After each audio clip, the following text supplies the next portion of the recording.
Desde los estudios de WTMBN en Orlando, Florida, Estados Unidos, presentamos Noticiero Internacional con Alonso García.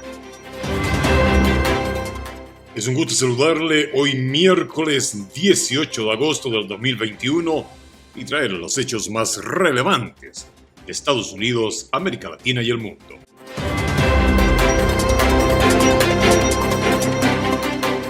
Estos son los titulares de la presente edición.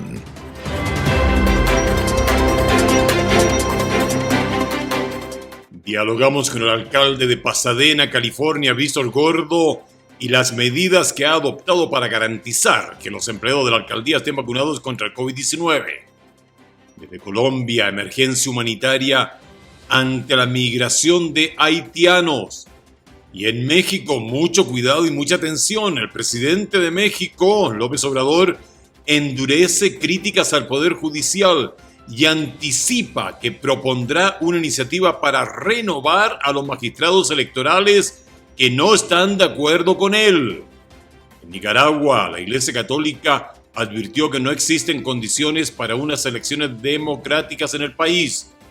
Y en Venezuela, el gobierno venezolano se ha pronunciado sobre el proceso de negociación en México y propone establecer comunicación directa con Estados Unidos. Tenemos además información actualizada de lo ocurrido en Haití, a 4 días del terremoto de magnitud 7.2 que azotó a dicho país. Futuro incierto para las mujeres y los niños en Afganistán. En la agenda de Sofía Pisani se señala la intención de Estados Unidos nunca fue construir un país nuevo en Afganistán. Y los expertos señalan que por falta de planificación, dicho país cayó en manos de los talibanes mucho antes de lo esperado. Y desde Nueva York, el estado de Nueva York obligará a todas las personas que trabajan en el área de salud a estar vacunadas contra el COVID-19. Entre tanto, Europa revisa medicamentos para casos graves de COVID-19. Y por supuesto, tenemos en Noticiero Internacional el Deportivo Internacional con Henry Llanos. Esto y más, acá, en los siguientes segundos y minutos.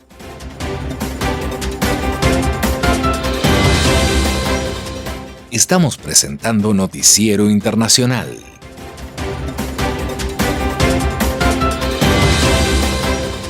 Un recorrido por los hechos que son noticia en Estados Unidos, América Latina y el mundo, con la conducción de Alonso García.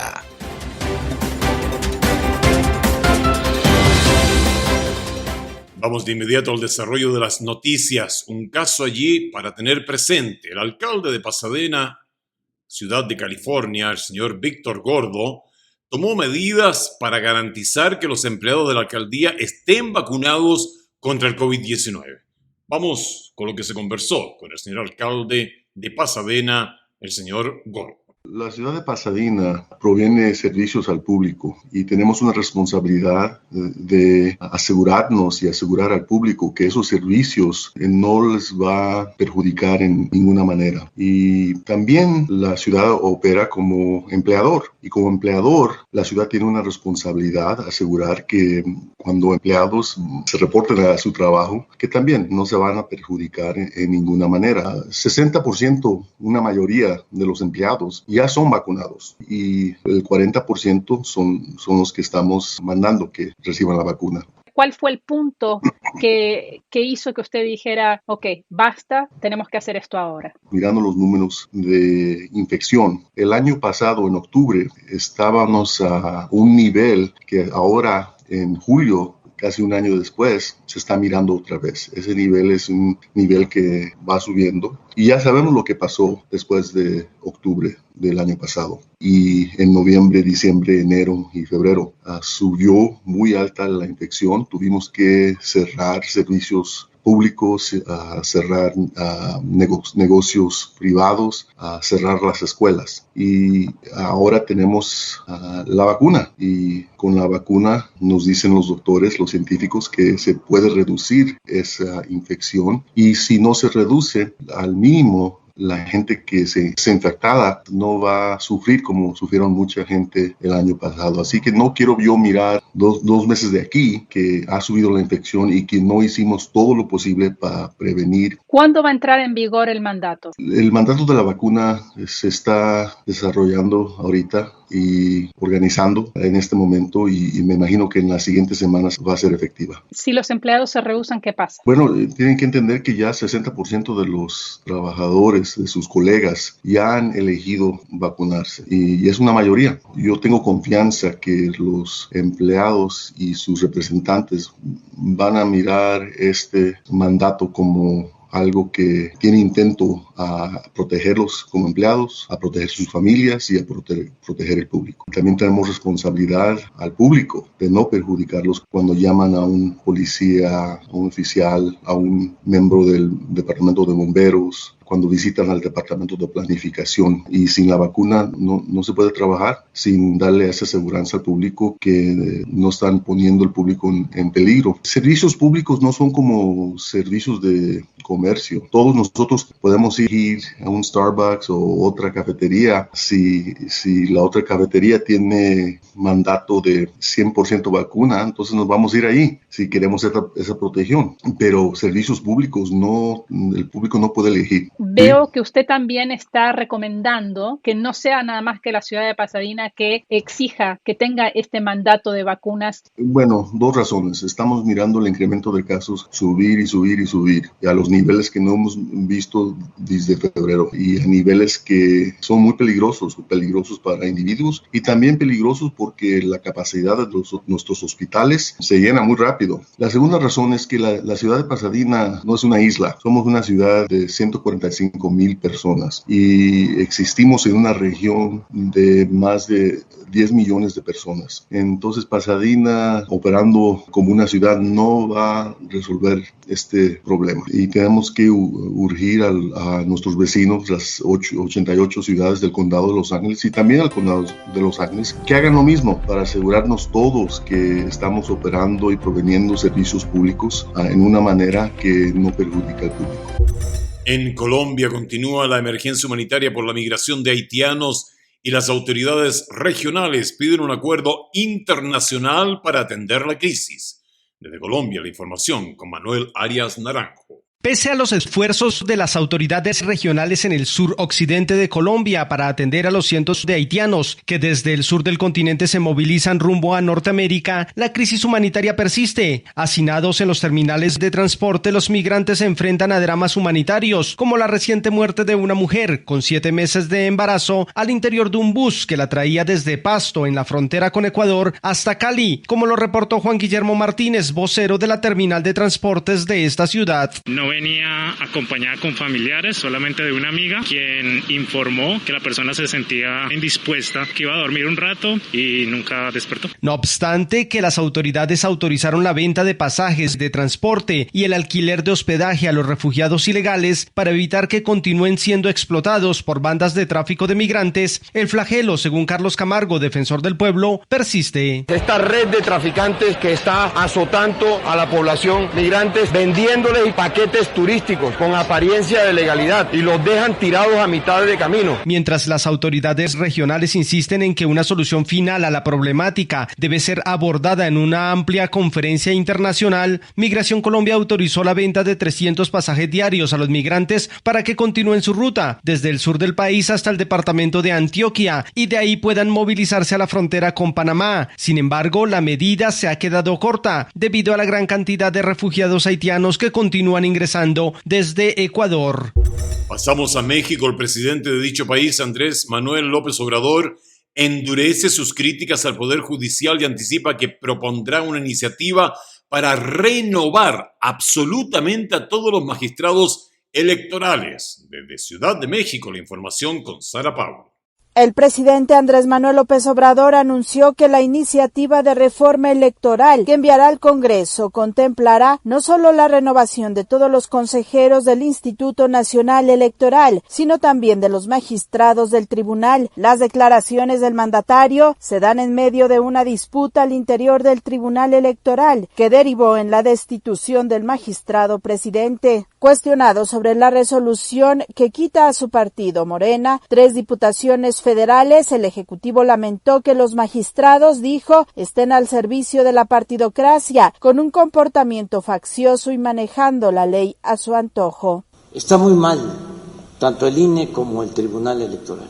Cambio completo, renovación tajante. No se puede con lo mismo. No son demócratas. No respetan la voluntad del pueblo, no actúan con rectitud, no aplican que al margen de la ley nada y por encima de la ley nadie. Entonces no pueden estar ahí.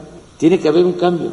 No es un asunto personal, es que no han estado a la altura de las circunstancias. Y tenemos que dejar establecida una auténtica democracia en el país. El fin de semana, el presidente López Obrador arreció sus críticas contra el Poder Judicial, al señalar que está podrido y con honrosas excepciones, jueces, magistrados, ministros, están al servicio de grupos de intereses creados y tienen una mentalidad ultraconservadora, y es que en varias ocasiones ha insistido en que es necesaria una renovación. Hace unos días criticó que no se haya concretado la ampliación del mandato del ministro Arturo Saldívar Lelo de la REA como presidente de la Suprema Corte de Justicia, quien desde su punto de vista era el único que garantizaba una limpia en el ámbito judicial. Nicaragua, la Iglesia Católica de dicho país advirtió que no existen condiciones para unas elecciones democráticas y funcionarios del gobierno acusan a los religiosos de cometer un delito electoral. Desde Nicaragua, la información con Daliano Caña. La Comisión de Justicia y Paz de la Arquidiócesis de Managua afirmó a través de un comunicado que el proceso electoral en Nicaragua, que debería ser una fiesta cívica, se vive con temor e incertidumbre porque en el país no existen las condiciones para unas elecciones democráticas. Los religiosos recordaron que el pueblo nicaragüense tiene derecho a optar por diferentes opciones políticas, pero denunciaron que se les ha impedido expresar sus simpatías al votar en las elecciones de noviembre y denunciaron que la Iglesia Católica también ha sido víctima de amenazas, ofensas a sus sacerdotes y obispos, limitaciones a la visa o la residencia de sacerdotes extranjeros, hostigamientos a los feligreses laicos y otras acciones ilegales e intimidantes. Sobre estas condiciones, el obispo de Matagalpa, Monseñor Rolando Álvarez, expresó: por eso la libertad no es solo un derecho humano, es un derecho divino. Y por eso es que quien lastima la libertad no está lastimando solo los derechos de los seres humanos. El gobierno del presidente Daniel Ortega respondió a los señalamientos de la Iglesia, acusando a los líderes religiosos de cometer delitos electorales, y el diputado sandinista Wilfredo Navarro dijo a un medio oficial: como sotanudo político se atrevieron a decir que no hay que ir a votar el 7 de noviembre. Eso habría que analizarlo si no tiene condimento de carácter penal. A las advertencias de la Iglesia se han unido las organizaciones de la sociedad civil, activistas políticos, organismos defensores de derechos humanos y gobiernos internacionales. De hecho, Suiza fue el gobierno que más recientemente se sumó a las sanciones de la comunidad internacional. Vamos a Venezuela, en donde el gobierno venezolano se pronunció sobre el proceso de negociación en México y propuso establecer comunicación directa con Estados Unidos. Desde Caracas nos informa Carolina Alcalde. Horas después del cierre de la primera ronda de conversaciones entre la oposición y el gobierno venezolano en México, el presidente Nicolás Maduro convocó a una conferencia de prensa en la que calificó el proceso iniciado la semana pasada como exitoso e insistió en la necesidad de que todas las sanciones impuestas por la comunidad internacional sean levantadas. Tras afirmar que como un gesto de paz en las próximas horas dirigentes de oposición presentarán sus candidaturas para las elecciones regionales y municipales previstas para el 21 de noviembre, el mandatario adelantó que propondrán en México la apertura de un diálogo directo con Estados Unidos para atender asuntos bilaterales. Pudiéramos poner el regreso de los encargados de negocio. James Story regresaría a Caracas a hacer su trabajo y nuestro encargado de negocio regresaría a Washington.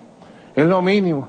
En un mundo civilizado del siglo XXI, lo mínimo es que se tengan relaciones diplomáticas, así sean tirantes y de tensión. En tanto, el rector del Consejo Nacional Electoral, Roberto Picón, considerado por la oposición como una figura comprometida con la democracia, expuso que el proceso de diálogo puede ayudar a que se concreten las condiciones políticas que permitan una mayor participación en las elecciones regionales. También dijo esperar que esta semana puedan registrarse avances respecto al levantamiento de inhabilitaciones políticas, lo que permitiría a partidos de oposición postular candidatos para los venideros comicios. Se espera que el 3 de septiembre se lleve a cabo una nueva ronda de conversaciones que buscan alcanzar una solución a la crisis que atraviesa Venezuela. Pasamos a Haití, en donde autoridades haitianas lamentan cientos de víctimas humanas e innumerables pérdidas materiales 4 días después de que el país se tambaleara con un histórico terremoto de magnitud 7.2. La información con John Burnett. El hospital de Les Cayes, en el suroeste de Haití, muy cerca del epicentro del fuerte terremoto de magnitud 7,2, vive en una situación dramática en la que muchos pacientes no pueden recibir la asistencia médica necesaria dadas las malas condiciones del centro sanitario, y el personal médico se vio obligado a improvisar reubicando a algunos heridos en pasillos y patios. En tanto, para cientos de personas el desenlace fue fatal, y es que según la Agencia de Protección Civil de Haití, la cifra de fallecidos se elevó a más de 1.400 y el número de heridos asciende a más de 6.000. Esta es una desgracia para el pueblo de Haití, una comunidad que lucha por sobrevivir pese a las repetidas catástrofes naturales y una inestabilidad política, económica y social que azota al país. Haití, el país más pobre del hemisferio occidental, lucha ahora por rescatar tantos sobrevivientes como sea posible, y para ello los efectivos de rescate trabajan entre los edificios derrumbados en busca de cualquier atisbo de vida. Además de las víctimas humanas, el terremoto provocó innumerables destrozos materiales y las autoridades haitianas dijeron que más de 7.000 hogares fueron destruidos y casi 5.000 dañados por el terremoto, dejando a unas 30.000 familias sin hogar. Hospitales, escuelas, oficinas e iglesias también fueron destruidos o gravemente dañados. Ante este desolador escenario, el primer ministro Ariel Henry declaró el estado de emergencia de un mes para todo el país y dijo que los primeros convoyes de ayuda del gobierno habían comenzado a trasladar ayuda a áreas donde las ciudades fueron destruidas y los hospitales permanecen abrumados. En tanto, y desde el panorama internacional, la directiva ejecutiva de UNICEF, Henrietta Fore, aseguró que las necesidades humanitarias eran graves y enfatizó que muchos haitianos necesitaban atención médica, agua potable y refugio con urgencia. Además, los niños separados por sus padres también necesitan protección, dijo. Fore también lamentó que este desastre natural se dio en un complicado marco donde impera la inestabilidad política, el aumento de la violencia de las pandillas, las tasas alarmantemente altas de desnutrición entre los niños y la pandemia del COVID-19, para la cual Haití ha recibido solo 500.000 dosis de vacunas a pesar de necesitar muchas más. Futuro incierto para las mujeres y los niños en Afganistán. Mientras los talibanes parecen estar a punto de tomar el control absoluto del país, los trabajadores humanitarios prometen seguir apoyando a la población civil. Sin embargo, reconocen que la situación es sombría para los más vulnerables, como son las mujeres y los niños. Comercios destrozados en Kabul tras la llegada de los combatientes talibanes a la capital. La violencia expulsó a los civiles de sus hogares y la mayoría son mujeres y niños. 5 familias que huían encontraron refugio en esta pequeña casa. Entre ellas hay 3 viudas y varios huérfanos que no tienen otro lugar a donde ir, ya que la escuela no es una opción. Esta mujer le dijo a La Voz de América que perdió a su marido y a sus 3 hijos en los combates. Explica que sus nietos ahora mantienen a la familia recolectando basura en Kabul. Mira a estos niños pequeños, están recogiendo papel y plástico de la basura. ¿Es esto un trabajo para niños pequeños? ¿Qué ha hecho Ashraf Ghani por nosotros? ¿Qué hizo Hamid Karzai? ¿Qué hicieron los talibanes por nosotros? Enviudaron a nuestras niñas. Llevamos meses aquí, sin cocinar, sin carne, sin ropa ni zapatos buenos. Todavía están intentando conseguir medicinas. Con los talibanes arrasando con las fuerzas de seguridad afganas, aquellos que están trayendo ayuda humanitaria enfrentan decisiones difíciles. Nuestro objetivo es poder quedarnos y prestar la ayuda que es realmente crítica en este momento, pero también tenemos planes de contingencia en el caso de que la situación siga deteriorándose, como mantenemos a salvo a nuestro personal tanto nacional como los que vienen del exterior como yo. Mientras los combatientes talibanes se disponen a tomar el control de Afganistán, los trabajadores de derechos humanos son los que más se preocupan por las niñas afganas, a las que bajo el poder de los talibanes no se les permitía ir a la escuela, y por las mujeres que no podían salir en público sin cubrirse completamente y sin un escolta masculino.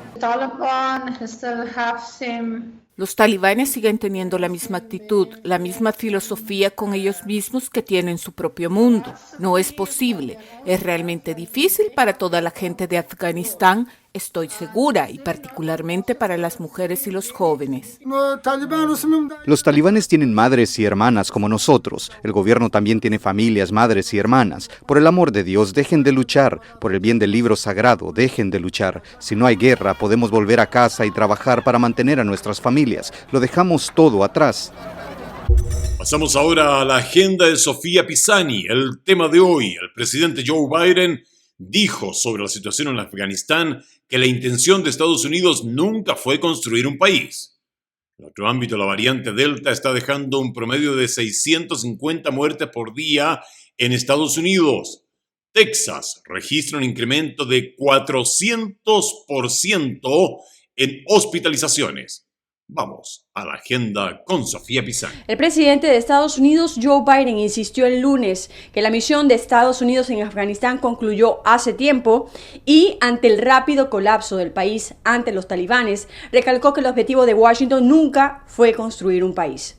Biden dijo que entraron en Afganistán hace casi 20 años con unos objetivos claros, al referirse a los dos motivos que oficialmente llevaron al país a declarar la guerra en un primer momento. Primero, para dar caza a los autores de los atentados del pasado 11 de septiembre de 2001 y evitar nuevos ataques desde el suelo afgano.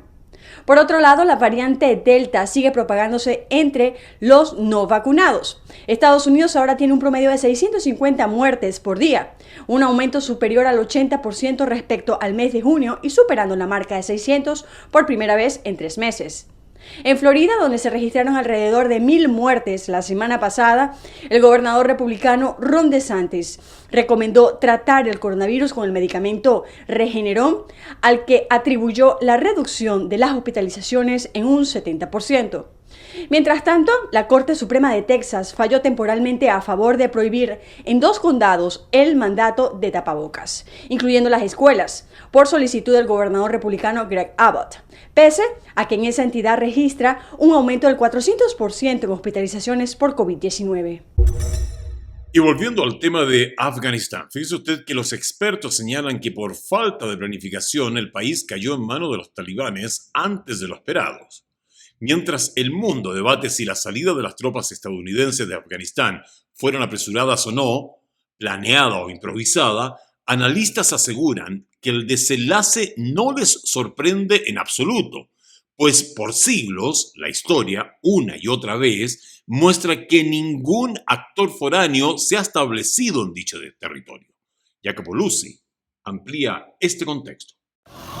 Casi 20 años de guerra, $1 trillón gastados y más de 2,000 soldados estadounidenses fallecidos para ver un desenlace de incertidumbre mundial. Los talibanes en el poder en Afganistán tras la conquista de Kabul, su capital.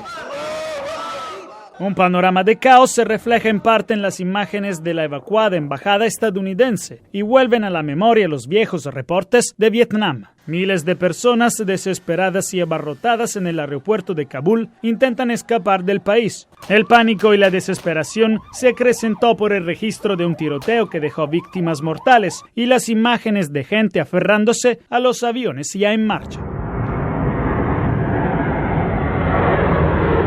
Según los expertos, la caída de Afganistán en las manos de los talibanes era inevitable y ya pronosticada por las autoridades estadounidenses, pero lo que sorprendió fue su rapidez.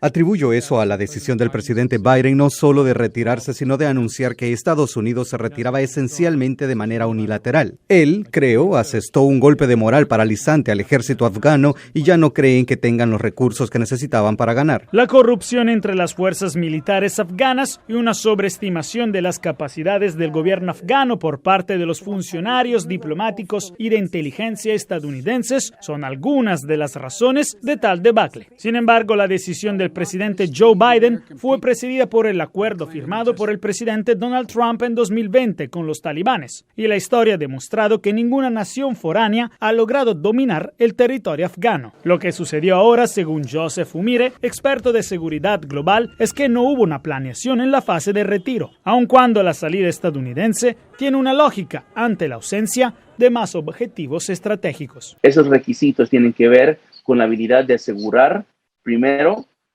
toda la parte que son las instalaciones y las fuentes de la seguridad de Estados Unidos que estaba ahí presente por 20 años. Segundo, a mantener una contingencia de diplomacia, inteligencia y fuerzas de seguridad mínima para poder mantener que lo que está pasando no iba a pasar. Los talibanes aseguran estar negociando con el gobierno afgano a pesar de la fuga de su presidente. Pero por una parte, los analistas temen que este grupo restablezca una dura ley islámica para reducir las libertades del pueblo, sobre todo de las mujeres y las minorías. Por otra, que el país vuelva a ser un refugio de terroristas como lo fue antes del 11 de septiembre. Una posible vuelta de las fuerzas internacionales para evitar todo esto, por ahora, no parece ser una opción. El asesor de Seguridad Nacional de Estados Unidos, Jake Sullivan, dijo el martes que el Talibán comunicó a Estados Unidos que proporcionará un pasaje seguro para que los civiles lleguen al aeropuerto en la capital de Afganistán, Kabul. El alto funcionario también dijo en rueda de prensa el martes que Estados Unidos cree que la evacuación de Kabul puede durar hasta agosto 31. Estados Unidos y sus aliados occidentales están evacuando diplomáticos y civiles después de que las fuerzas talibanas regresaran al poder. Miles de estadounidenses continúan en Afganistán.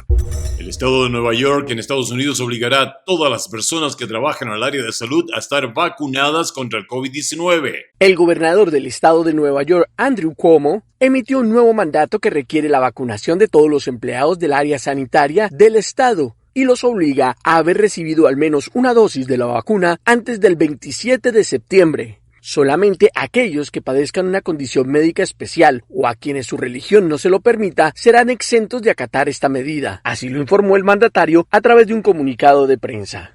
Este mandato complementará el que ya se había impuesto en el mes de julio, cuando el gobernador obligó a todos los empleados de hospitales estatales que están en contacto con pacientes a estar vacunados. Por el momento, Cuomo aclaró que el 75% de los 450,000 trabajadores de la salud del estado ya han sido inmunizados. Estas medidas se toman en un momento crítico, y es que la cantidad de nuevos casos por COVID-19 ha aumentado de forma exponencial en los últimos días debido al impacto de la variante Delta del COVID-19. Y algunos expertos, como el Dr. Francis Collins, director de los Institutos Nacionales de Salud, auguran jornadas complicadas y hace un llamado especial a todos aquellos que aún no se han vacunado para que reciban el antídoto. Asimismo, el Dr. Collins confirmó que en las próximas 2 semanas el gobierno del presidente Biden tomará una decisión sobre la autorización de una dosis de refuerzo de las vacunas que se empezarían a suministrar en los próximos meses, y adelantó que los primeros en recibirla serían los trabajadores de la salud, los residentes de hogares de ancianos y otros estadounidenses que se encuentran en alto riesgo.